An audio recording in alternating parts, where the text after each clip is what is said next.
Parmi les meilleurs investissements que l'on puisse réaliser, c'est celui de faire progresser son business. Il existe naturellement des astuces et techniques, et dans cette vidéo, j'aimerais t'en partager quelques-unes pour que tu aies une idée de comment tu peux faire progresser ton business aujourd'hui. Mais juste avant cela, je t'invite à t'abonner à la chaîne YouTube pour ne pas rater les prochaines vidéos et redécouvrir les vidéos les plus populaires. Dans cette vidéo, on va voir 6 règles indispensables pour faire progresser ton business et peut-être que certaines d'entre elles ne sont pas encore pour toi mises en pratique et c'est justement l'intérêt de cette vidéo. La première règle, c'est d'avoir un business model évolutif. C'est une première étape extrêmement intéressante à respecter. Je donne un exemple.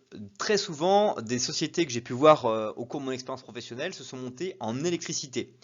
Ces sociétés-là se sont démocratisées sur un segment, les chantiers allant de 1 euro à peut-être 3 000 à 4 000 euros.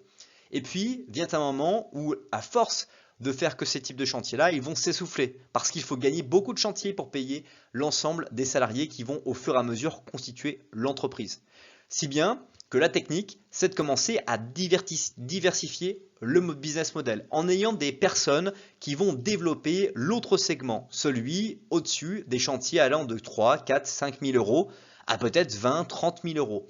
Ce genre de segments-là vont apporter une nouvelle valeur ajoutée à l'entreprise et permettre justement d'avoir ce fameux business model évolutif avec des personnes clés qui vont avoir un métier ou une façon de faire, un autre style et qui vont permettre à l'autre style aussi de progresser dans votre entité.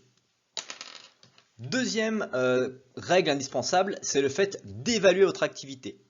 Ne cessez jamais de remettre en question vos forces et faiblesses sur le marché. Si on reprend encore une fois l'idée de cette entreprise d'électricité qui a pu exister pour moi à plusieurs reprises, j'ai pu voir ce type de situation, que ce soit des entreprises d'électricité ou de génie climatique, j'ai pu observer également que le fait de considérer qu'on est trop fort sur un segment va être une faiblesse pour l'entrepreneur.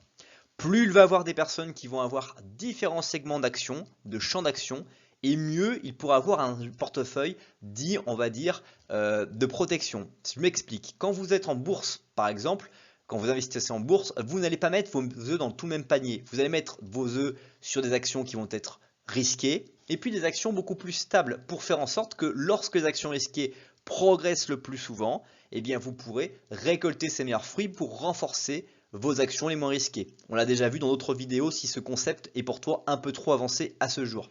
La vérité, c'est que plus vous allez avoir une entreprise avec des segments différents, plus vous pourrez avoir des segments qui marcheront mieux, parfois sur des périodes, et d'autres segments qui vont mieux marcher au moment où d'autres segments vont s'éteindre. C'est un fonctionnement qui vous permettra d'avoir un équilibre et un équilibre entre entreprises et de ne pas dépendre exclusivement de type de vente. Et c'est un peu la même façon que quand on cherche à se structurer face à des clients et diversifier son portefeuille de clients. Ben là, c'est une façon de se diversifier, mais pas sur des profils de clients, mais plutôt sur une manière, sur un segment de marché, ce qui est encore tout à fait différent.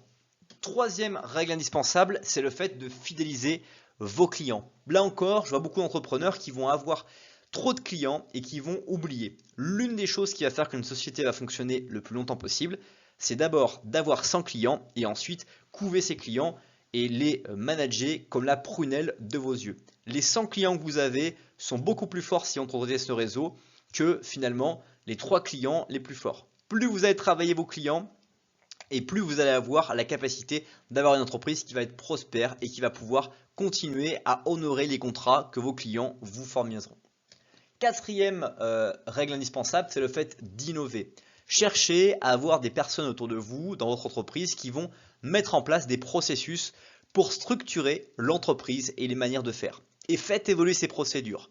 L'une des phases clés du succès d'une entreprise, c'est d'avoir des procédures et que les collaborateurs chaque semaine travaillent une petite heure ou deux pour rédiger ces procédures. Vous verrez que quand les nouvelles personnes arriveront ou quand vous ferez évoluer ces processus, tout le monde pourra vite progresser parce qu'un classeur existera dans lequel toutes les procédures existeront.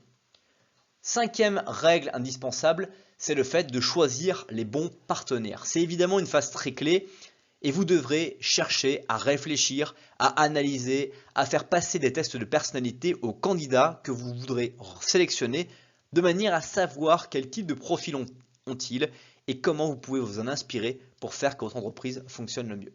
Enfin, La dernière règle indispensable pour faire progresser son business, c'est de faire le choix de l'international. Vous allez pouvoir encore une fois diversifier votre entreprise entre déjà des clients, entre des segments et puis entre des pays. Ou quand un pays aura moins de bon fonctionnement, un autre pays aura peut-être le vent dans les voiles et vous permettra de progresser rapidement.